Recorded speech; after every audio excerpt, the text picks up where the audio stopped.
6:30 to kickstart your day. I and Julie Nantaba Mosisi, then also Ruben comes in with sports, and I resurface with the extra. Now today we are going to be discussing something very important, and that is the cashew nut. I know many of you have heard of this. We consume products, intentional and unintentional. What do I mean? That some take cashew nut products knowing, others don't know. Most of our sisters, the women, you find many have lotions, vaselines, and they'll just say, I want that, but not knowing it is cashew nut. When you go to various products we use. Now, this morning, I have Tukabasima Chabaseta with me, who is the Executive Director, Uganda Cashew Nut Value Chain Program.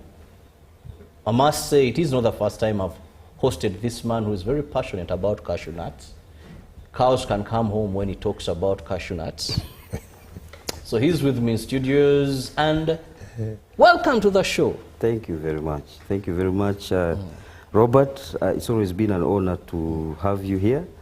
And the way you ask questions regarding agriculture, I think you're an agriculturist yourself. I'm very Probably you have about 10 acres of cashew nuts somewhere. If I had the land, I'll prioritize, but still I'll first prioritize cattle. Now, just next to me, I have Professor Peter Masawe, who is an international cashew value chain specialist and researcher. He is with us in Uganda, Kampala, and he will tell us why he's here, and actually more regarding cashew nuts. Let me begin with Dixon here. It's been a while since we last had you on set. What have you been up to in this world of yours of cashew nuts?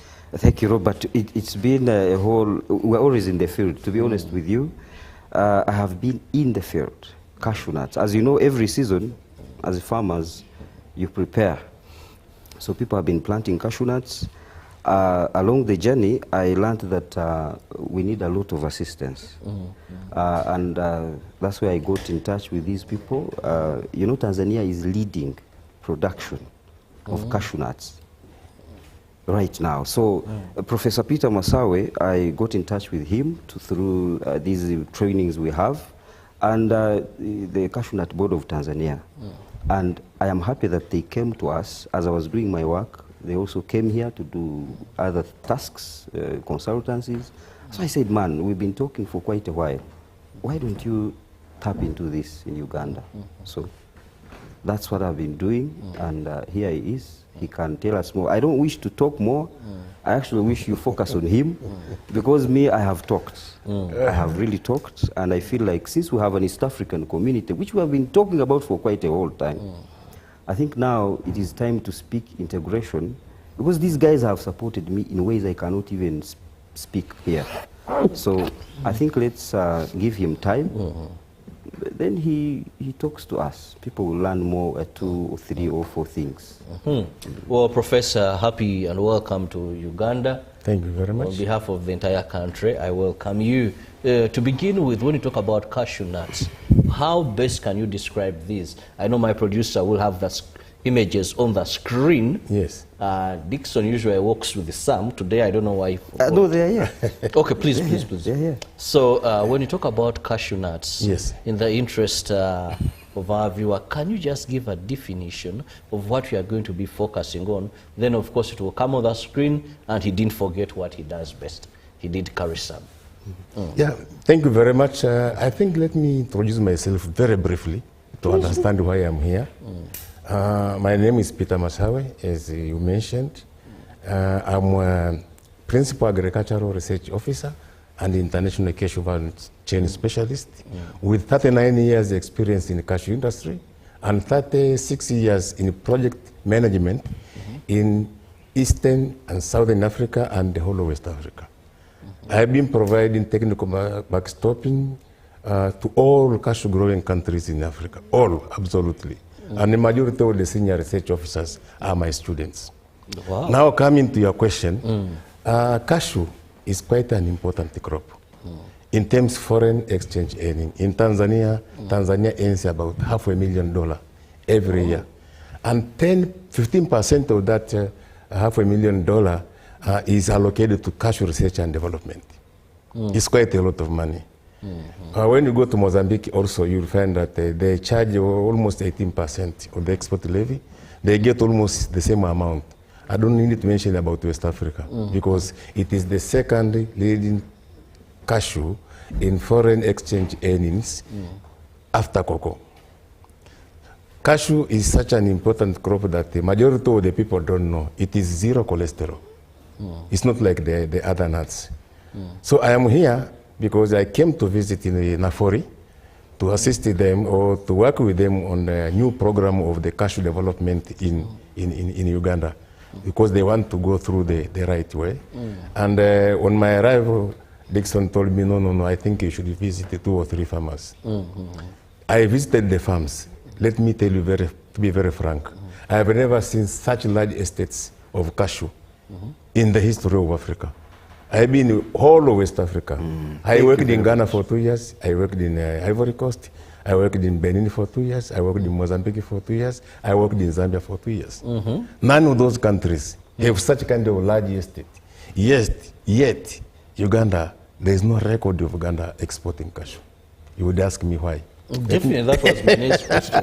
Let me tell you, after visiting, I couldn't believe it. I came up like having a mixed feeling, a hangover or something like that. There are 2 basic problems. One, cashew was introduced in Uganda. Cashew was disseminated in Uganda without proper agronomic knowledge. That is one. The second one, which is most important, the cashew in Uganda, they are suffering from powdery mildew disease, leaf and nut blight disease. Both diseases can reduce the crop yield to 0. To 0. So we have these big gardens. Yes. But the yield is... They are not producing. They're not producing. Yeah. But we are going to make them produce if resources will be made available. As you see this bottle here. This bottle here, it contains chemicals which can treat both powdery mildew disease as well as the blight disease. But here it is not available. To me, we can change the life of the cashew industry here in Uganda by putting a lot of emphasis and strength in pest control and chemical control. If we do this one, I'm sure, even within this year, you will see cashew in the market. If we don't do it, it will continue like that. Then, on the agronomic aspect of it, the spacing for cashew was just being like an experimentation, 8 by 8, 7 by 7, 6 by 6 in some places. But the actual recommended spacing is 12 by 12. That's not yet a problem. Even if they overlap, we can find ways of doing some agronomic issues to make sure that even that overlap does not affect the yield in the next coming 5 years. What Uganda needs is to have resources to ensure that we train properly and build the capacity of the researchers and the extension staff. In that context, you will see Uganda becoming the second producer of the cashew nut in East Africa after Tanzania. Now, there's one thing you said regarding Tanzania, and I think you talked of another country, what they collect and what they give into research. Yes. Those are 2 different things. Yes. And Professor, I must let this be known to you, that usually our giving back to sources where we earn, we have the tourism sector. If you look at what we earn annually and what we give to tourism, they're not so much in tandem. Of course, government priorities differ. You talked of a country, I think that gives about 15% of the entire revenue back to research. Yes, Tanzania. Now, I want to ask my brother here, though he said he will speak less. First, you've preached the gospel of cashew nuts for the last 10 years, if I remember so. These problems, why aren't they have been addressed? For example, when farmers even use wrong spacing, I mean agriculture, I know what spacing means. You're supposed to have 12 by 12, you have 8 by 8 as if you're planting jackfruit or passion fruit or banana plantation. Some go to 6. Then when you look at these chemicals, the farmers need. 2 diseases. You have a big field, but you're getting almost 0. Yeah. Why for a long time? You in this struggle. I know Ugandans love the term struggle. You in this struggle, in this gospel. Yes. Why are things not? Why isn't the mathing? Again, that's a good one. You know, when you're on set, it's in the interest of the viewers. Now, like he's saying, research, just as people say, we research, but research is better done if it is actually solving problems for the people, farmers, for example, in this case. Now, when we do research and we don't think about the problems that attack us, then we are not solving anything. I have a very good experience with Professor Masawe when I found them in Mutwara. They actually understand and they believed in me. I really sought their intervention because, you know, I've been watching. Some people don't reveal. Some people have like state secrets. But I don't know, these Tanzanians are really open people, especially when you get to them. This drug is telling you, the Director General donated it. We did pay. It was just a simple box, but he's trying to show you, and this is money. It's a lot of money.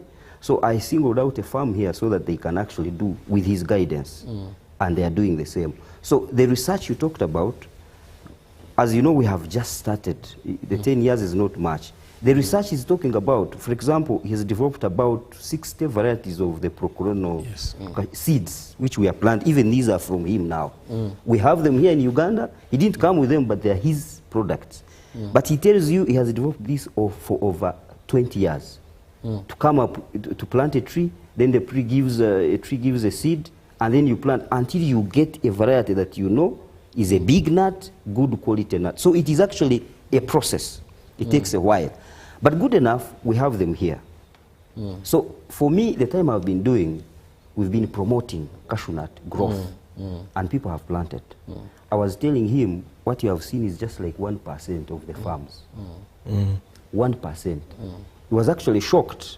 He was supposed to have gone, but had to extend his air ticket to stay here so that he can see these farms. He has not seen much, but he's very shocked. I was very excited when he said that he has not seen any plantation as big as what he has seen in Uganda anywhere in Africa. You heard him say it. So imagine if you go to Dr. Saida Bumba's farm here in Ichwoko, if you go to Richard Keijuka's farm here in Masindi, if you this Afrokai, if you go to Marwa farm here in Katugo, these are large-scale farmers. Large-scale farmers. But if we do research that does not support them, then what are we earning? Because when you go to their farms, these people actually are wondering. So when I reach somewhere, you know, I am someone who is a bit more practical. I see a challenge and I want to deal with it. I have told people to plant cashew nuts and they have planted. But there is a game changer these people have done in Tanzania, and it's working. I've been to their farms. And that's why I tell people that they actually need to go and see. And even have him here. Because the time I've been here, like you're saying, what is the math? Why is the math not mathing? So it has to math. It has to math. So I would want us to, again, focus on him more. But I just wanted to let you know that the research, if it's not helping people, for example, we are associated. I normally like to speak in terms of an associated entity, union, being together. He tells you the Cashew Nut Board of Tanzania or the farmers, because they are together, they have a levy, I think 15%. It's about $900 million actually. $900 million every year to a Cashew Nut Board of Tanzania. Do you know what that money can do? You don't even need government's money. We are lucky that here the president gave us about 50 billion Ugandan shillings. But I'm yet to know what exactly it has achieved. I would be happy to maybe deal with it and then tell you we have, of course, given people seedlings, but we want to do more. And I know you have questions. I know viewers have a lot of questions.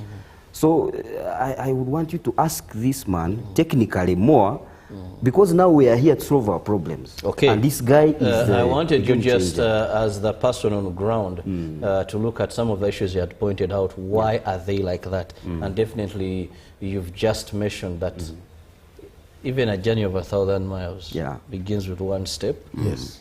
but I also believe a foundation is very important. Professor, have we laid the right foundation, according to your observation? You see, one thing which I need to put it very clear is the fact that the government of Tanzania in 1980s, it was exactly like the government of Uganda in cashew industry.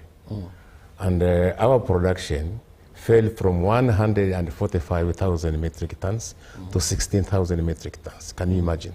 Now we are already at 6,000 metric tons a year. So what we did as researchers is we dealt with the farmers. The role of research is to address farmers' problem in two contexts. Not only the farmer. First of all, we have to see the end market, the consumer. What is the consumer market needs? What does the processor needs? And once you are through with those ones, you develop varieties that can suit the industry and the market. Thereafter now, you go and see how can we produce. You go and listen to the farmer problem. You go and see the farmer's problem. You solve them. After solving the farmer's problem, you bring the stakeholders together and annually you sit down and discuss. What is going on? What are the problems of research also? Certainly, it will be that they don't have resources. And this is what is happening in Tanzania. The 900,000 metric tons is farmers donating to the pocket themselves. Farmers donating themselves. And there is allocation for research. There is allocation for the Cashew Nut Board of Tanzania. The Board of Tanzania will also take a portion of that money to produce fungicides and distribute free to the farmers. So it's not the government. The government is overseeing to ensure that the process is ongoing. It doesn't budget for. It's coming from the farmers themselves and monitored by the board. So what you need here is the government to facilitate research to be able to reach the farmers, to study what are their problems. It's from there that they can solve the farmers' problem. The estates I saw, even if they donate 2 shillings or 3 shillings to support the research, it's going to be a lot of money. A lot of money. That is very interesting, that the farmers themselves, government facilitates research, then the farmers, and he talked of associations, the associated farmers. So it's very easy to have some of these structures in place. But also let's look at the cashew nut trade and business. Yes. No, Professor, in Uganda we've had some crops that come. People cut their gardens of matoke. I don't know if you know matoke. I know. Do you have it in Tanzania? Yes, we have it in Kilimanjaro. That's where I was born. Okay, so you enjoy matoke? Yes, I do. Okay, so people cut gardens, plantations of matoke. They invest in these crops. One time we had a smart Ugandan who came with a crop known as moringa. Olivera. Olivera, and people cut their gardens. There is money, there is money. Thereafter, the crop loses money. One time we had vanilla, you even needed a gun to protect your garden at night. Today, in some places, you find and ask what happened. You lost value. Now with cashew nuts, Ugandans need that assurance that this is something profitable and sustainable. Like when you mention coffee to a Ugandan, they know coffee will be there. No matter it is a crop that someone can look into and see their pension there. I invest now in 10 acres of coffee. I will know that even when I'm 60, I can rest assured. So how sustainable, much as Dixon has done great, but I want to hear from you as an international figure, is this cashew nut market?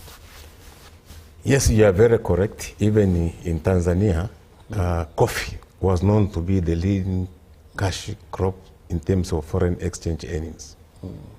And I did a lot of struggle at the research station to make sure that we make a cashew an important crop.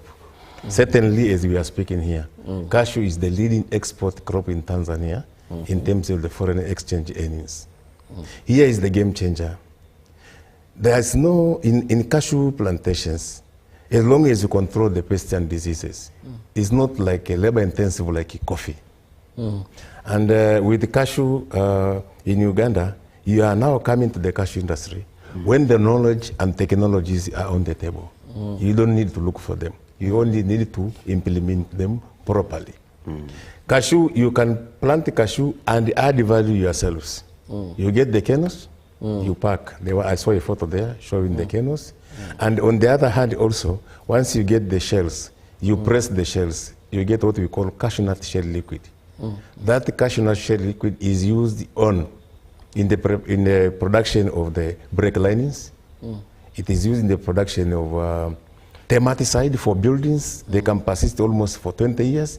No other thematicide can persist for 20 to 30 years. That one does. And also it is used as a lubricant in the jets, high temperature areas. It is also used to produce cashew cement, which is used in laboratories where they are using a lot of acids. On the other hand also, the remaining shell cake, it can be used to make briquettes, which are used in the bakeries. You need a very small portion of it to do it. So in cashew, nothing is thrown away. Nothing absolutely.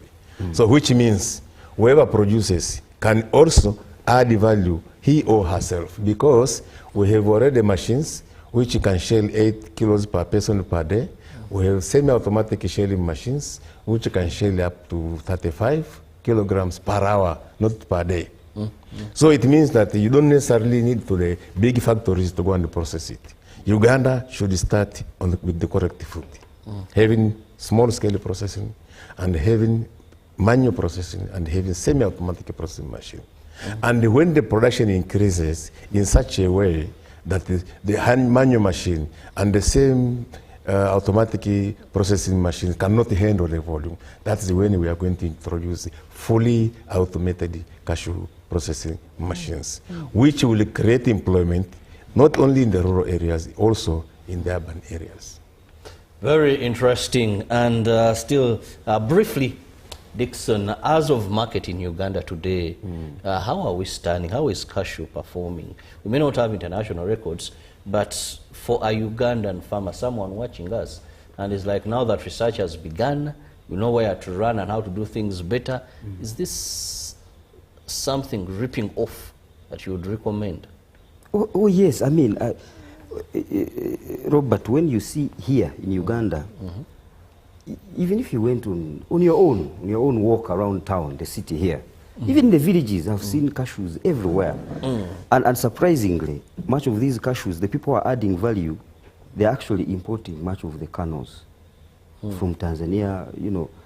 Even India, Indians are bringing cashew kernels from India. And you go to supermarkets here, you see the product of India here. But right now in Tanzania, you hardly see that because there's a lot of cashew nuts there. Probably these Indians also get it from Tanzania and they say product of India and it's here. I don't want to go through that. But if you went on the shelves in the supermarkets right now, you would find out the list package is about 10,000. And this is about maybe 30 or 40, 50 grams. So if you went in a kilogram, to check how many of those grams are in a kilogram, you find you're making about 300,000 from a kilo of cashew nut on this value addition. You know, I like how the president keeps talking about value addition. He's talked about it. A lot of resources are put to waste when people are processing cashew nuts. Now, when the president talks, you realize that we really need to add value, especially the way he expresses himself.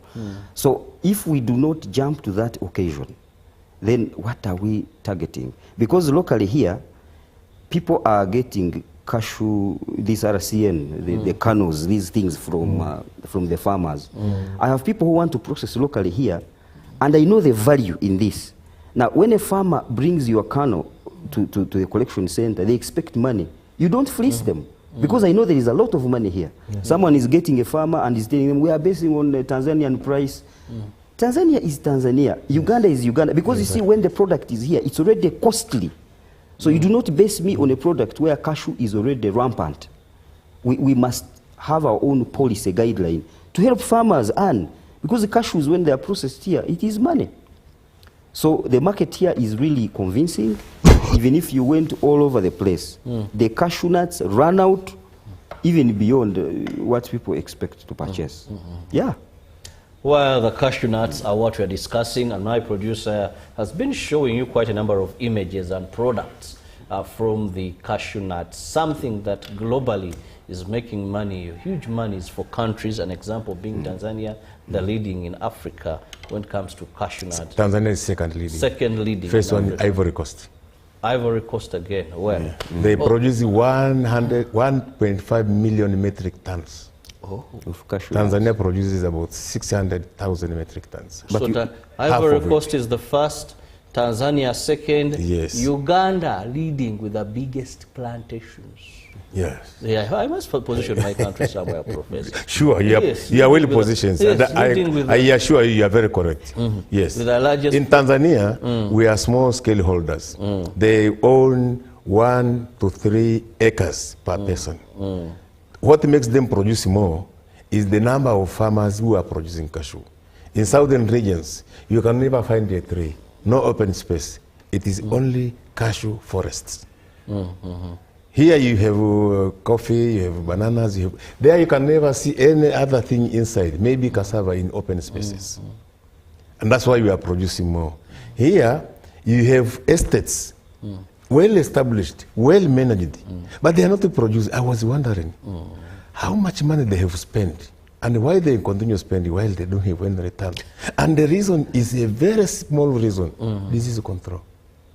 They need to be supported as early as possible, like yesterday, so that at least from this year with my visit here, that everybody says, we saw him on the television, he said, we bought, we made it.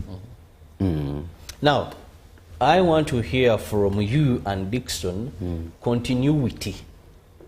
You know, I've been in agriculture for some years, but what kills and moves things is continuity.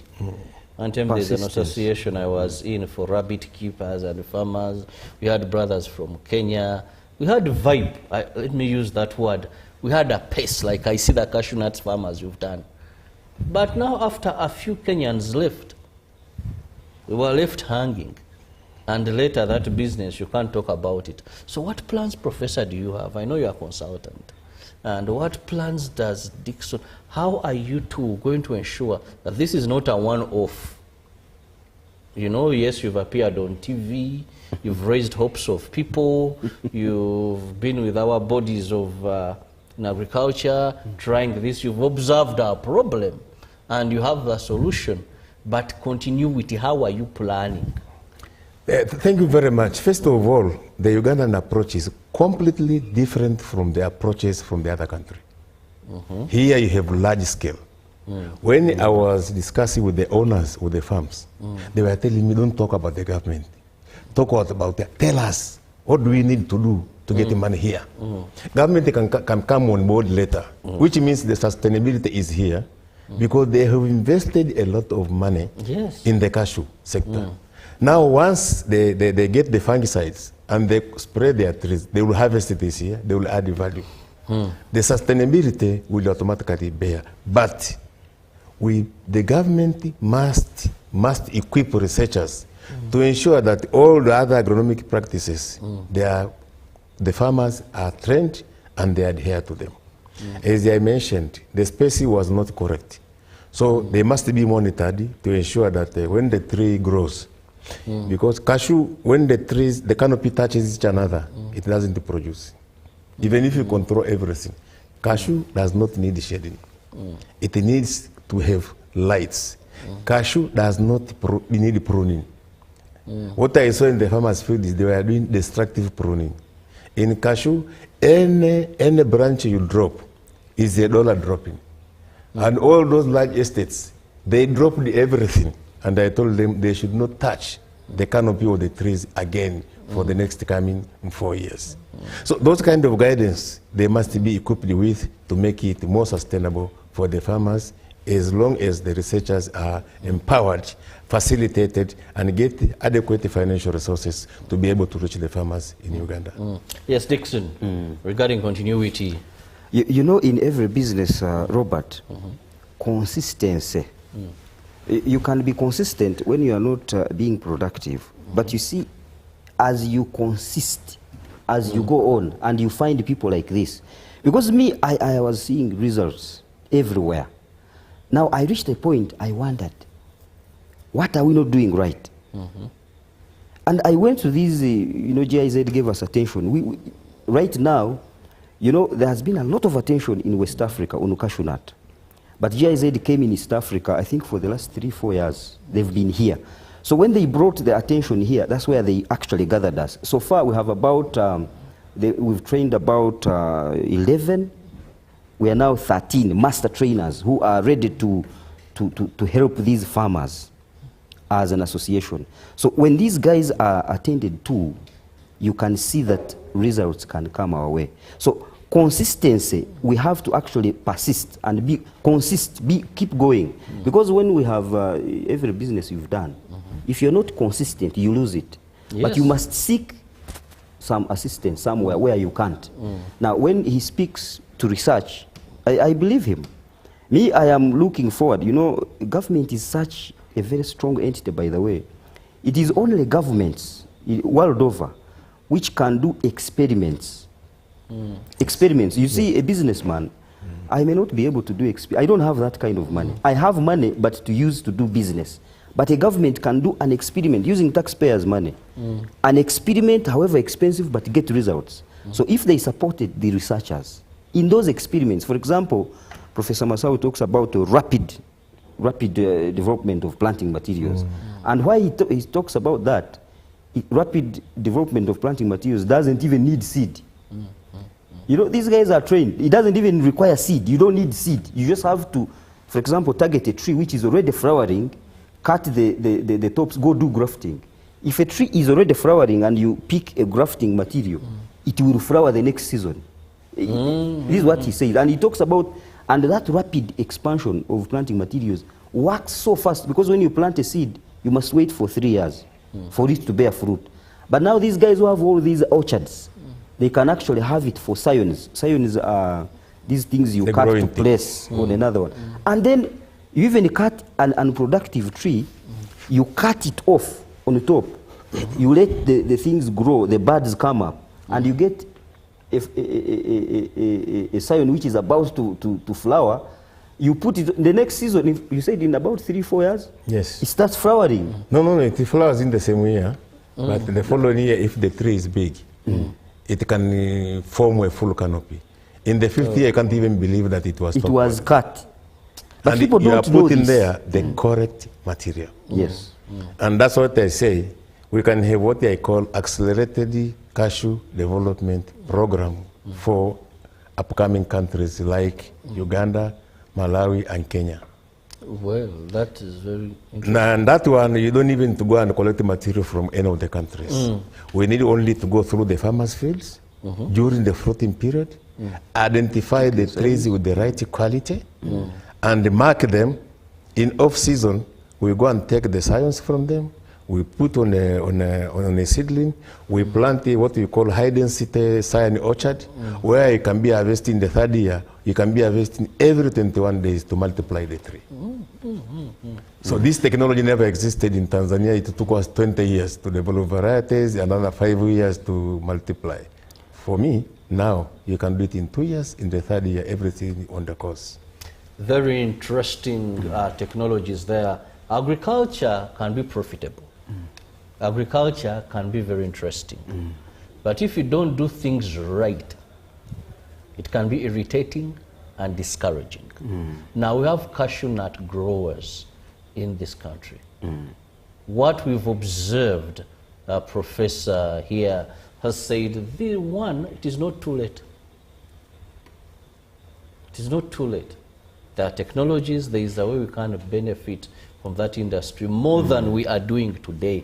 Because we have farmers, fostered women, there's a cashew nut grower, Dixon sometime brought me a lady, I think she had 10 acres. She had 10 acres or something. Yeah, you know, like that in Uganda. In yes. Lira. He's been to Lira. In Lira. And from that day I picked interest. And I went ahead discovering a number of them. And they are doing great. But the thing is, we must have what we ought to get in the spaces of land we have.